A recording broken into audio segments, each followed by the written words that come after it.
The sports you love, the teams you can't live without. Get a sense of urgency! This is Jake Scott and Ben Anderson on 97.5 The KSL Sports Zone. Jake and Ben, 97.5 The KSL Sports Zone. A very happy Monday to everybody out there. Let's welcome in our next guest. You can read him at KSL.com. You can find him on Twitter at JFurKSL. It is Josh Furlong. What's going on, Josh? What's going on, Ben? I'm doing well. How about you? Crazy weekend. I'm sure your weekend was crazier than just about anybody's being on the front line of this. What was your initial thought Friday when we saw the reports early Friday morning that Whit had kind of been not signed yet, but singled out as the guy Michigan was keeping an eye on? Yeah, but by the time it came to that point where you get the Pete Samuels or the Ross Dellingers and all those other guys tweeting out that he's the target, it kind of felt like a done deal. They generally don't stick their necks out for something like that unless they feel really confident. Things change, obviously, like we saw with Kalani Sitake. But I think at that point there was enough interest there that it made sense. So I think just going into this, there never really felt like this was going to be a reality, just because I don't think Michigan was really looking toward his way, because I think they thought he was legitimately retiring. And then, you make that call and suddenly see that there is interest. And so it was interesting to kind of see this all play out. I think Michigan is one of them, a handful of schools that Kyle would have answered. I genuinely believe that he was intent on just kind of taking a year off, seeing where things went. And then if he wanted to get back in coaching, he'd do it then. But, this came at the perfect time. And why not jump at an opportunity like that to kind of prove to yourself that you still got the chops to coach at a high level? Do you think he mentioned the 5 jobs, you mentioned the 5 jobs. Do you think it has more to do with that being the job, or Whit specifically saying, I still want to coach and I would have been happy to be coaching, whether that's Utah or somewhere else? Yeah, I think he still wanted to coach, right? I think going into the end of the season, on the day of his deadline, the intent was that he still wanted to coach at Utah. And then there just came a decision, you know what, I just kind of need to move on. I need to move on and give Scalley the job. And so, I think there was still always that desire, but there was never really an intent to pursue a job, if that makes sense, right? I don't think he left expecting to go get a job. It was more if something came along, then he'd do it. And this just came at the perfect time where, 2 days later, suddenly you have this crazy scandal and a dream job of sorts decides to come open. So, I think the timing, it feels a little weird. And, a lot of people feel like Kyle was pushed out. But at the same time, this really was just something where he was intent on kind of stepping away, even though he still had a desire to coach and wanted to keep going. It's just there comes a point where you kind of have to rip that Band-Aid off and say, look, I could keep going forever, but I do need to go spend more time with family and I need to do this. Oh, wait, now this perfect dream job opened up. Now I got to go take it. So in a lot of ways, this is not the worst case scenario for Utah, but it's not a good one, right? Morgan Scalley takes over. That's great. That's the guy they wanted. But ideally, and they started this conversation last year, he was going to have Jason Beck there. He helped hire Jason Beck and pick that quarterback, and maybe Devin Dampier comes back, and maybe Bert Ficklen's back. But the idea was for this to be a pairing. Morgan's defense, Jason Beck's offense, and that doesn't look like that's going to be the case anymore, though nothing's official. What type of a setback is this for the Utes? Yeah, that's the biggest thing that hurts this, right? Kyle walking away is not really a big deal because he was already leaving. And so the expectation for the recruits, the players on the team is that this is the way it was going to be set up with Morgan Scalley. Jason Beck had just signed a new contract. You're going to bring, a new DC in, which is somebody internally. And so everything was going to kind of consistently move. You're going to still lose guys to the transfer portal as you do, but everything was going to kind of exist in this same vacuum of consistency. And suddenly now you have a head coach that was your, former head coach. And now he's said one thing where he's going to, leave the program in a good situation and everything's going to be good. And then suddenly you're going to kind of raid the cupboards and take some of the best assets from the team. So, this is a much more difficult situation for Morgan Scalley. At the same time, Morgan is preparing for all of this, right? He understands the situation. He's not just sitting on his hands. And so he's moving very quickly to try to make sure that he has, people in place just in case something happens. Obviously the preferred option is to keep Jason Beck and maybe you can get some boosters that want to keep him or you want to do things that help. But If you lose him, you lose him, right? Like, it's a one-year thing. Like, I don't want to sit here and say that Jason Beck's the only thing that's going to keep Utah alive. But I think for stability's sake, this is a big blow to Morgan, just because you could lose Jason Beck, and then how many players follow him because they like his system. So I think that's where the stability comes more or less than anything. There's obviously some other position coaches that are up on the table as well, but Beck is going to be a bigger loss in a lot of ways if he does, in fact, go to Michigan. What type of a network do you think Morgan Scalley has? That was really a flaw Whit always had. Whit did not have a big network. He did not have an ability to go out and tap better offensive coordinators when they had struggles on the offensive side of the ball. I think that hurt with recruiting somewhat. Do you know about what Morgan Scalley can do on that front and how different it might be from Kyle Whittingham? Yeah, for sure. I mean, these two are completely different in that regard, whereas Kyle was much more introverted, wanted to just be the football coach, didn't really want to get involved in, the relationship side of things. Not that he wasn't good with relationships, but he didn't want to go out of his own comfort zone to build relationships with other people. Whereas Morgan Scalley, he's going to various coaching conferences. He's connecting with a lot of different people. It's still early to see what that actually will mean in terms of hiring and if he can bring a lot of different people in, but he's much more of a connecting guy, right? Like, he wants to go out there and connect with different people, talk to them. He goes out every single year and he'll go visit various programs and try to see how they do certain things. He wants to find little wrinkles that he can utilize in his own system and his own game as he prepares for not just the defensive side of the ball, but for his own thing. So, he's been pivotal in recruiting. Everybody loves him because of his connections. He remembers you. He wants to be your friend. This is a different kind of mindset with Morgan, where he's going to be all in on that.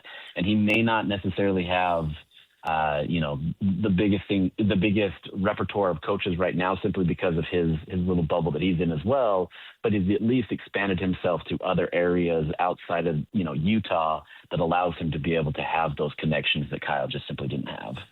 Not that there's been a ton of coach in waitings, historically there have certainly been several, but it's not super common. But generally, we do see guys step into a new role and they want to spread their wings a little bit. They kind of want to try some things that the last guy didn't do. And sometimes that's a real mistake, and sometimes it can be successful. Do you get the impression that Morgan Scalley wants to do things considerably differently than what Whit did? Or can you imagine any changes he might be willing to make? Yeah, I mean, there's going to be differences in kind of how he operates, especially on the recruiting front, how, roster building, kind of management side of things, where it's more of, I wouldn't call it the pro model per se, but I think it's looking at the evaluation of guys and saying, okay, what are you worth, doing things that way, kind of showing it so that there's kind of a consistent base in terms of NIL and different things that way to help create some consistency there. So on the recruiting front, there's some of that stuff. On the X's and O's types of things, his defense isn't going to stray too far from what we've seen, obviously. But on the offensive side of the ball, he wants to air it out more. He wants to have this much more of a pass-friendly game. That's not to say that he's going to abandon the run. He understands that needs to happen. But I think you're going to see a shift in kind of offensive personnel, offensive, strategy, probably lean more into like what Beck did this year in terms of wanting to open it up, even though Utah didn't pass the ball around a ton.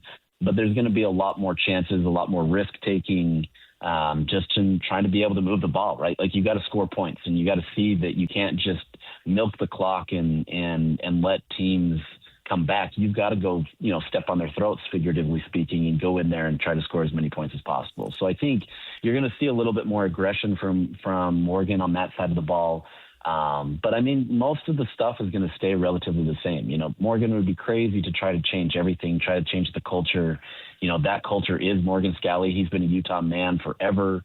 And so that's everything that he knows. So I think majority of that stuff is going to change, but there are going to be some definite wrinkles that you're going to see that's going to change. He may open it up a little bit more, allow more, fan involvement. Maybe it's more media involvement. There's going to be a little bit more openness that Kyle just simply wanted to restrict because he wanted to focus on just football. A hypothetical. Jason Beck leaves, Bryce Underwood stays, so they don't need a new starting quarterback. What does that mean for Utah's quarterbacks? And then the fallout from that is, what does it mean for the coordinator Utah hires? Do they Who's driving the bus? Is it Devin Dampier? Do you have to hire a quarterback or a coordinator that fits what Devin Dampier does? Because he's a little bit specific. Or do you bring in a coordinator who has his own guy and you kind of move on from what the offense looked like last season?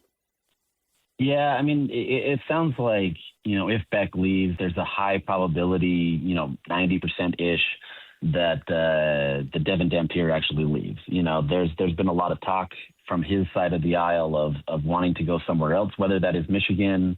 There's been Arizona State talked about. So there's a high probability that Devin Dampier doesn't even suit up for Utah next year.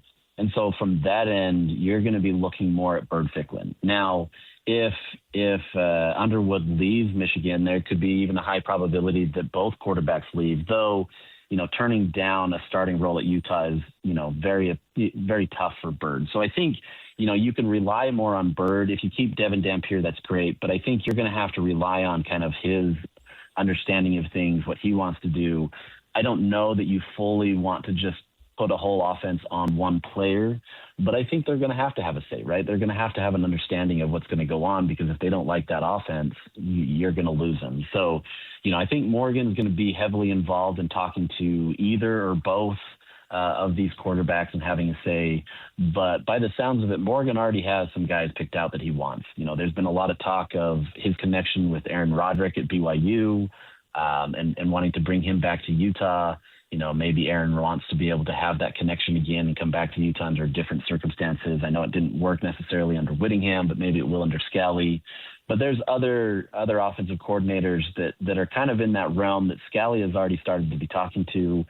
He's being prepared. There's guys that he's ready for should Jason Beck leave. So, there's going to be a lot of conversations had. There is a lot of conversations being had right now here down in Las Vegas. But, it's not something that's catching Morgan by surprise by any means. I've seen some fan base, and this is all on Twitter, so it's completely inaccurate. But I know some parts of the fan base think that, this is really going to rally the donor base. Getting a new fresh face, that's going to excite and encourage people to open their wallet. I've seen it on the other side in business. People are loyal to the people they know, and everybody knew Whit, and that probably made it for a safe bet for a lot of donors that they were happy to give Kyle Whittingham money because Whit generally did good things with it. They won, and he didn't make a lot of mistakes. What do you think happens with this donor base with an entirely new staff under Mark Harlan and what this is going to look like for the football program specifically? Yeah, I mean, I think you still get a consistent amount of your donors that want to donate to the program. So that's going to stay.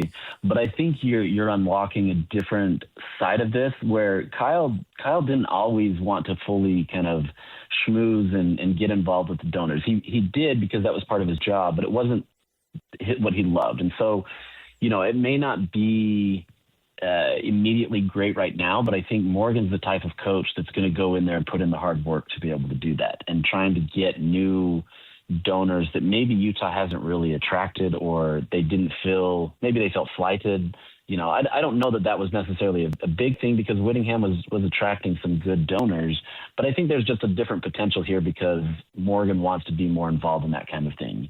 With that said, though, I think there is, Morgan would have had a good donor base, but I think now the way that Kyle Whittingham is going about what he's doing and potentially taking some Utah players or coaches, that's going to rally some people to say, hey, we got to support Morgan because Kyle just kind of gutted us, so to speak. So, it can be a blessing in some respects because now you get additional help from people that have the money to do so. But, it's still TBD, right? I mean, I think like what you said previously there's just not a lot of head coach and waiting opportunities to kind of see how this works. Most haven't done very well. With that said, I think the way that Utah kind of crafted this and the fact that Morgan's been involved with this program for, forever kind of shows that there's a little bit more consistency and track record that allows them to work. And I think part of that still goes with the fan base, with the donors and everything, trying to build up a program that proves, hey, look, he is a Utah man. He's a guy that's not going to leave if you just trust in him. Josh, do you think, how does it feel in Vegas right now? I mean, you talked about what the team feels like or just the fact that they are down there getting ready for a game coming up 48 hours from right now. Is it chaos? Does it feel like it's in a free fall? Is there excitement? How do the players feel? How do the people around the program feel right now? I don't get a sense that there's chaos per se. I mean, I think going into this game, there was always the understanding that Morgan was taking over. If anything, it just shifts the fact of, hey, instead of we're going to go win one more for Kyle Whittingham, we're now going to go win one for Morgan Scalley in his first game. But kind of the little interactions that I've had down here and the people that I've talked to, there doesn't feel like there's anything earth-shattering. Nothing's really changed. If anything, it's more for the coaching staff and kind of what that could be. I don't know that a lot of these players are necessarily going to be attracted suddenly to Michigan because, Kyle's there. It could happen. That's, who's to say that Michigan would even want some of these players? It's hard to say, but I still think a lot of these players, it's business as usual. And quite honestly, they're in Las Vegas, so there's a lot to distract them.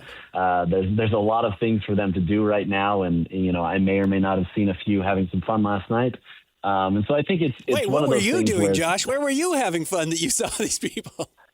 Look, I'm in a hotel with some tables, so you can put one and two together. Okay, that makes sense. Yeah, all right.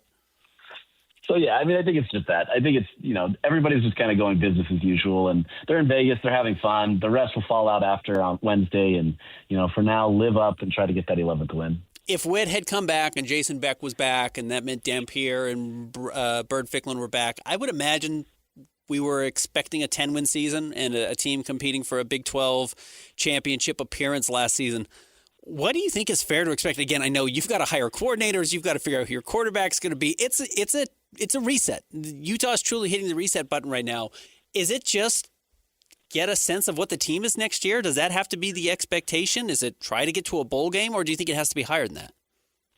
I think it can be higher than just get to a bowl game. And I think when you look at Utah's schedule, it's probably weaker than even this year. Now that's assuming that some of these teams that have been down stay down, or the transfer portal doesn't completely, shift things. But I think, Morgan, has probably the easiest opportunity to be able to jump into this year because of that schedule. Now that's assuming that you can get all these pieces to gel, right? I think one of the beauties of this year is that Utah did a really good job last year in the transfer portal of bringing in guys that bought into the exact same system, and they bought in together. It was a much better opportunity than just trying to find top tier talent at certain positions and trying to get them to gel. They did a much better job of trying to get everybody to gel together. If Morgan can do that, I believe that 8 wins is maybe your floor. That's easy to say right now here in December and not knowing what the roster makeup will be. But I think the schedule playing out the way that it is, I think gives Morgan a little bit of an upper hand in being able to do what he needs to. It's still so early to see what that could be, knowing that we don't know who's going to stay on staff. We don't know what players are going to be around, and you could lose some key pieces that could absolutely be detrimental to the program. What are you expecting Wednesday? Do you have any idea what to expect now with everything that's transpired over the last 96 hours? Man, that's what's so crazy about these games. And then you throw in all that kind of stuff, and it just becomes a challenge. I still think Utah has the upper hand here. They've got their full complement of players. Devin Dampier is going to play. Jason Beck is still calling the offense.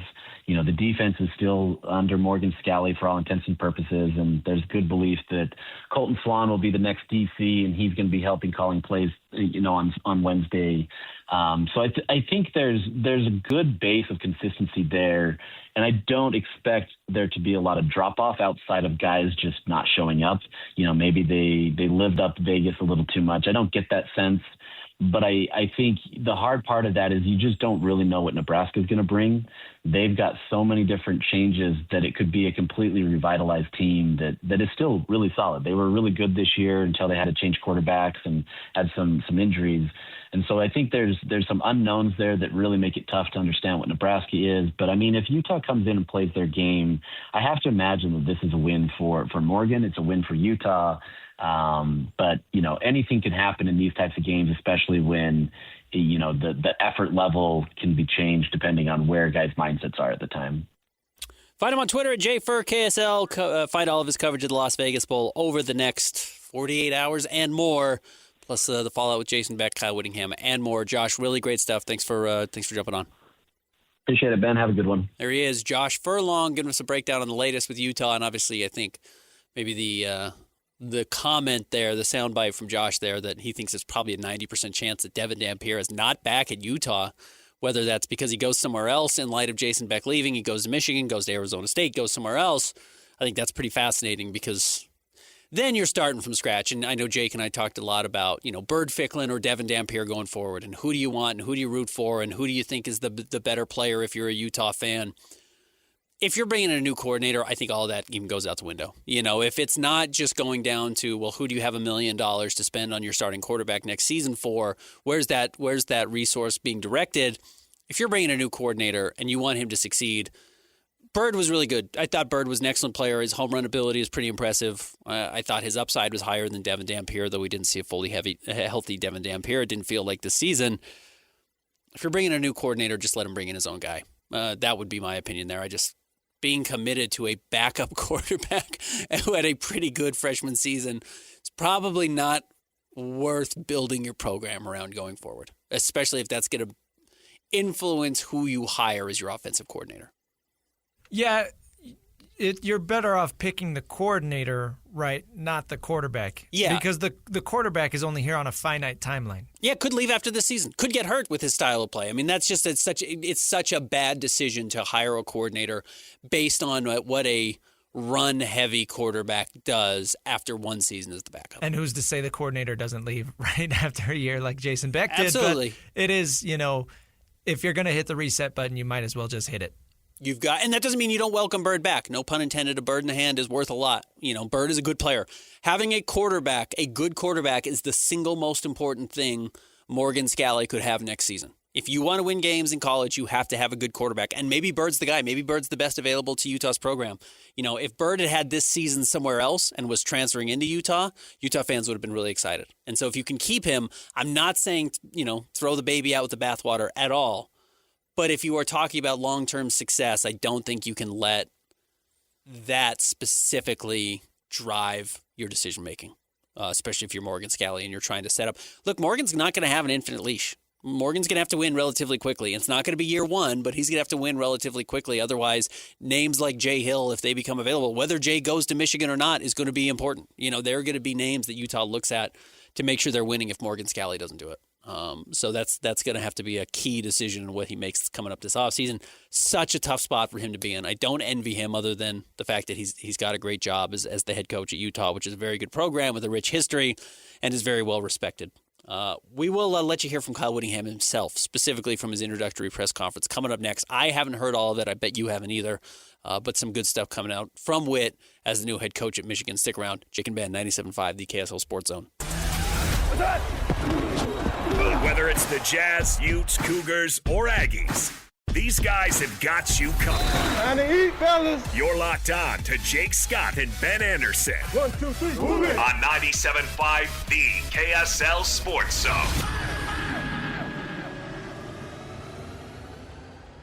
Jake and Ben, 97.5, the KSL Sports Zone. Very happy Monday to everybody out there. All right, I'm very excited to hear this. I saw clips, obviously, and I heard parts of it, but I haven't sat down and listened to it mostly in full. We don't have time to play the full thing, but Kyle Whittingham was just announced as the head coach at Michigan over the weekend and had his first press conference discussing his priorities, his move on from Utah, and what he hopes to do with the Wolverines.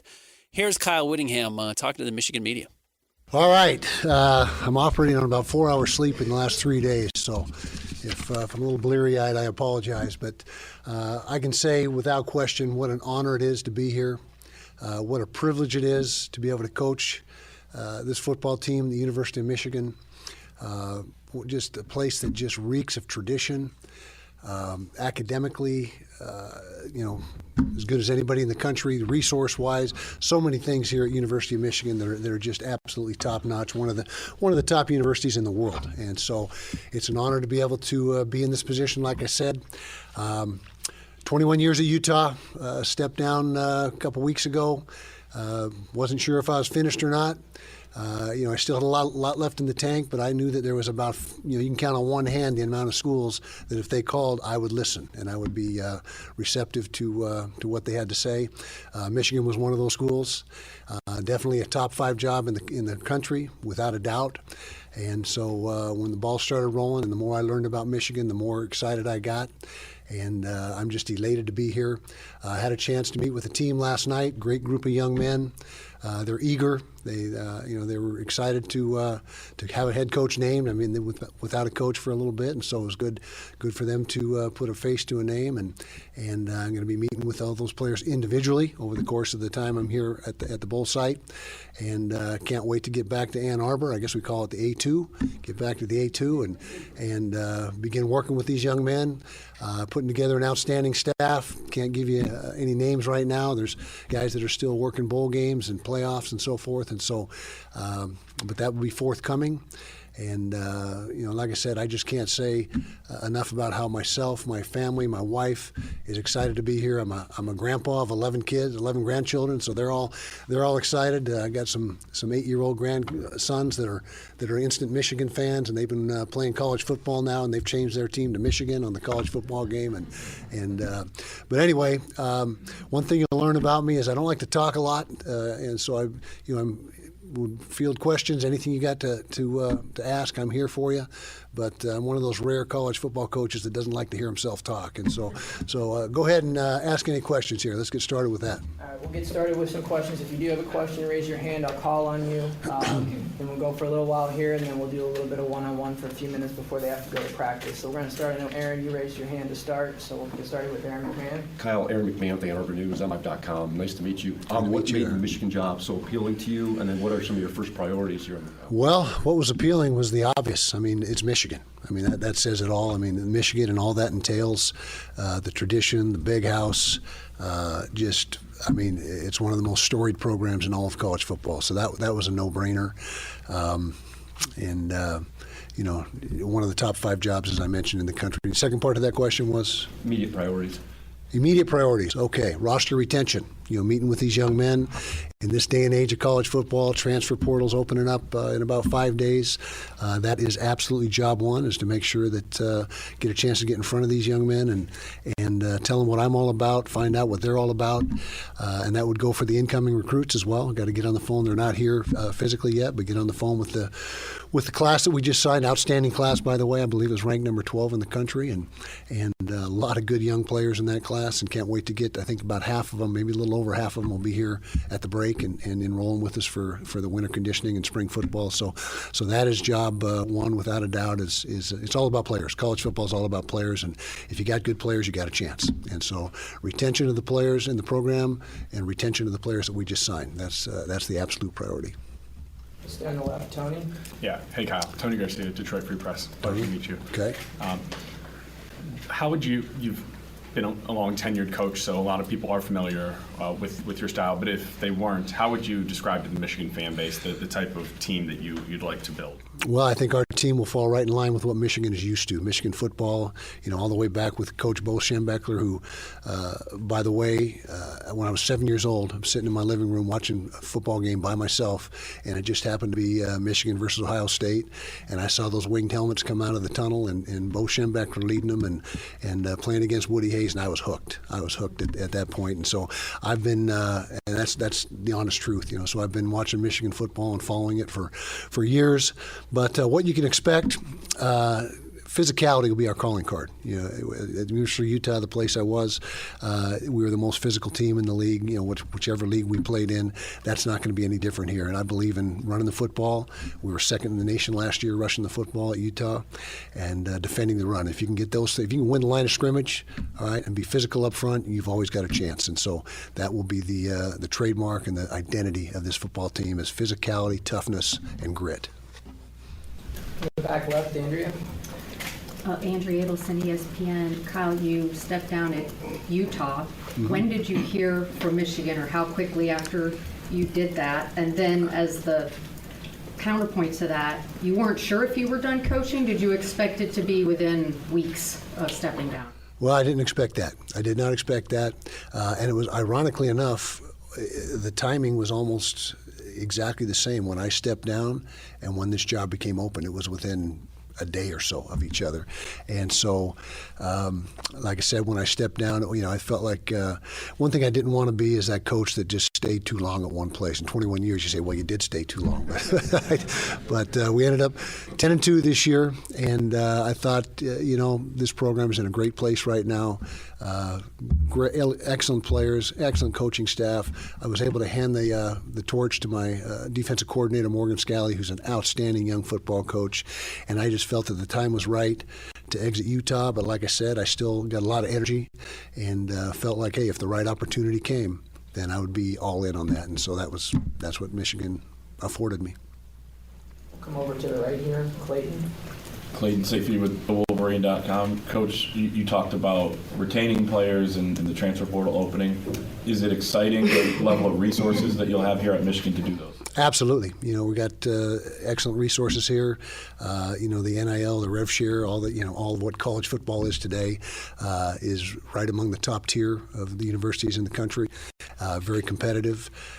It's always a work in progress. You're continuing to try to build those resources, and that's another, other than the retention of the players, that will probably be job two, is making sure that we get with the right folks and get the resources that we need to put that roster together and build it from there. So. To the side there, Isaiah. Hi, Coach. Isaiah Hole, Wolverines Wire and Locked On Wolverines. You spoke about trying to assemble a staff, and I know you can't mention any names, but what's your philosophy as far as bringing guys in? Are you looking to try to have any kind of balance with anyone that's already kind of in the administration, or? Yeah, well, first of all, you got to bring in guys that you're familiar with and you trust and you've worked with. I think that's always a starting point. I've had some good resources. Urban Meyer, I don't know if that's a four-letter word in this room or not, but Urban and me are very tight. Got some counsel from him. He's been a few places, and the key is to get guys in that you trust, get guys in that you're familiar with, that do things your way, know what I expect, what my expectations are. But at the same time, I'm not precluding the chance that we will keep some coaches from the current staff. There's some excellent coaches on the staff right now, and I'm going to tell you that most likely there will be a few faces that stay on and help bridge that. It's much easier to be in the staff room and meeting and say, hey, I wonder how they do this here. And if you got a guy right there that's done there, been there, done that's a big help. So I would anticipate, of the 10 full-time coaches, 7 or 8 new guys and 2 or 3 holdovers. On the right here, Angelique. Hi, Angelique Shigelis from the Detroit News. I was just curious, was there any hesitation on your part? A lot of people say, you got to hire a Midwest guy to coach a Midwest school, and I had to follow up on what do you think of Ohio State? That's sort of an important topic. Well, I think they got a good football team, and they're in the playoffs, obviously, and they're very talented. But I would say that I'm just excited about the opportunity here. I got distracted. Tell me the thrust of your question again. Sorry, I distracted you. I just, a lot of people say, well, you got to hire. Oh, Midwest. Yeah, that's right. There is some truth to that in a way, but Michigan is going to cast a wide net recruiting coast to coast. And so I've got a lot of contacts, particularly out west, but also in Florida, Texas. We're going to have some coaches on the staff that have worked, in the ACC and out this way in the Midwest, and so I think that might be overrated a little bit as far as geographically where you come from. But I can tell you right now that we will have a staff that is very diverse and has roots in many different places in the country. But again, a school like Michigan is going to recruit top athletes from East Coast to West Coast, so we got to be able to do it all. The gentleman in the back in the green shirt. Hi. What type of culture do you want to build in the locker room here at Michigan? Family culture, without a doubt. It's a situation where I believe in family. I've got an adage that as coaches, we love the players love each other. And if we can get that done in the locker room and make sure we have a genuine love for each other, then you're halfway home. Also a team culture, it's all about the football team. There is nobody above the team. And got to have everybody buy in, that everybody, including myself, need this team more than this team needs them. And if we got everyone on that page and understanding that concept, then that's going to be a very positive thing. How do you fit that into when this day and age? Tougher and tougher each year. It becomes more challenging. There's no doubt about it. roster turnover. Some teams are turning over 70% of their roster every year, and so that's a challenge. At Michigan, it's a little less than that. We don't have as much turnover. I think the retention is very good here, but the key there is the players that are here and understand what we want, what the culture is. They're responsible to set the standard for the guys that are coming in. And another thing that I believe strongly in is that you will become us. We will not become you. As far as the players that are coming in, you will become us and do things the way that we do things. On the right in the middle there, Doug. Coach, every coach has expectations no matter where they are. How do you think they'll be different here at Michigan than what you faced before? Well, Michigan here is playoffs. I mean, you got to get to the playoffs. That's our expectation. That's my expectation. Big Ten championship. Obviously we'll get you to the playoffs, but if you can get to that 10-win mark, that usually is a pretty good indicator that you will be in the playoffs, especially when they expand, which is going to happen at some point soon. And so that's the bar. I mean, the University of Michigan. How can it be any different than that? And just to be clear, do you dislike Ohio State, or is that something you have to learn how to do? I do now, I guess, but like I said, I followed them for quite a while. Me and Urban were on the same staff at Utah. I was his defense coordinator, so there was a real tight bond there, and I followed his career and obviously stayed in touch throughout the course of his career, and he had great success there. But now I'm on the right side of the deal now. So, yeah. In the back left, Sam. Sam Gibson, Michigan Daily. You mentioned you're going to have some one-on-one conversations with the players in these upcoming days. What is your role going to look like during the bowl game? I'm going to try to stay out of the way. These guys have been coaching these guys the whole season. I'm excited to be around, observe, but I'm going to stay in the background and excited to start meeting with these players. I already met with one player. You can probably guess who that was, our quarterback, Bryce Underwood. That was a great conversation. Spent about 45 minutes with him this morning, but mostly evaluating, meeting individually with players, on the phone to the recruiting class, making sure they get to know me and feel comfortable coming in. And during the game, I'll be up in the box, out of the way from the coaching staff. And I did meet with the coaching staff as well, by the way, and just was brutally honest with them that, hey, they're all experienced coaches. They know the deal. What really sucks is you can win 9 games, possibly 10, and be out of a job. I mean, that's just the reality of the profession. It's unfortunate, but that's the reality of it. Gentleman on the aisle. Yeah, Jay Drew from the... Jay Drew. How you doing, buddy? All the way from Salt Lake. Happened to be in town. Just happened to be in here. Okay, great. That's right.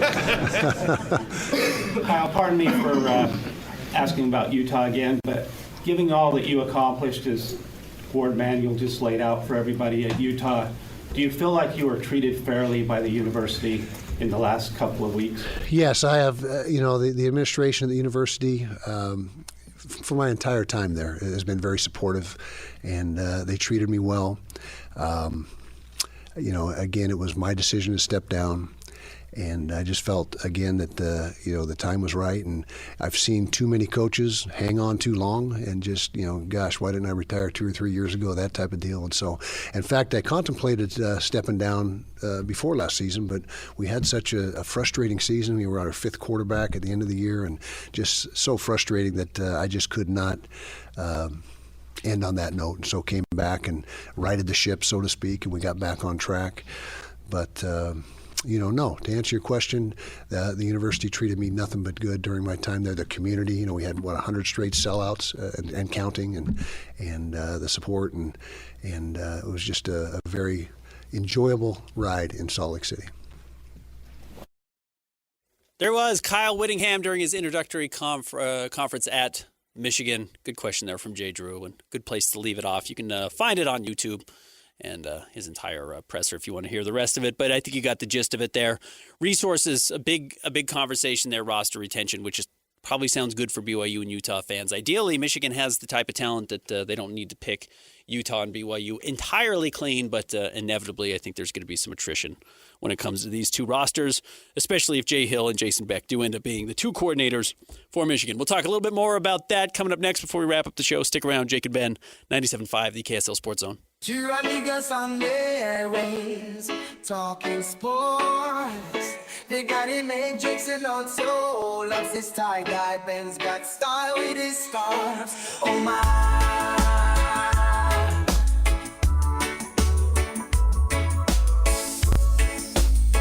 Jake and Ben, 97.5, the KSL Sports Zone. What a bizarre week we are heading into. Utah has a bowl game coming up on Wednesday. We will be on the air. We'll both be carrying the bowl game, if I understand correctly, and we'll have your pregame show leading up to it. I'll be doing my normal 10 to noon, and then Hans and Scotty will be taking over for some of the pregame leading up to 1:30 when the bowl game officially kicks off. So excited for that, and Hans and Scotty are still coming up next with a fully loaded show with obviously all the breakdown on what has happened over the last 96 hours and what's coming up next for Utah and for BYU. One thing we know for sure is this is going to be two totally different programs going into next season, and even Josh Furlong, who joined us coming up at 11 o'clock earlier today, mentioned the idea of A-Rod potentially leaving BYU for Utah. I mean, one way or another, we were going to see a lot of turnover. Certainly roster-wise, we know Utah's entire offensive line was going to be switched over, and Utah was going to have a new head coach. I don't think we expected Utah to have a new offensive coordinator. Obviously needed a new defensive coordinator. BYU might need at least one new coordinator and maybe two new coordinators. Truly unprecedented time here at Utah, and it's amazing that this could have been even crazier had Kalani Sitake taken the Penn State job, which now feels like ancient history and was only 2 weeks ago now at this point when on this Monday the news was breaking that Kalani was in very serious conversations to take the Penn State job. Obviously that didn't happen, but just opened the door for further fallout down the line. Other interesting news today, USC's defensive coordinator took the D coordinator job at Penn State. I know there'd been some conversation of maybe Sean Nua could step in and replace Jay Hill at BYU. If that was the case, he's obviously going to be a candidate either to go to Penn State or maybe get the USC D-line or a D coordinator job. So the movement really, truly never stops. We have been at a real luxury in the state of Utah to have Kyle Whittingham for 20-plus years and Kalani now for 10 as the head coaches here. And the fact that they brought such winning cultures and continuity to these two programs that are so important to our state. So losing out on Witt's going to mean a major change. And Morgan Scalley has huge shoes to fill going forward. We'll see how well he's able to do it. Very excited to hear what Hans and Scotty have to say about it coming up next. Christian, thanks so much for booking out the show today. We'll be back with you tomorrow at 10 o'clock. Stick around. Hans and Scotty, 97.5, the KSL Sports Zone.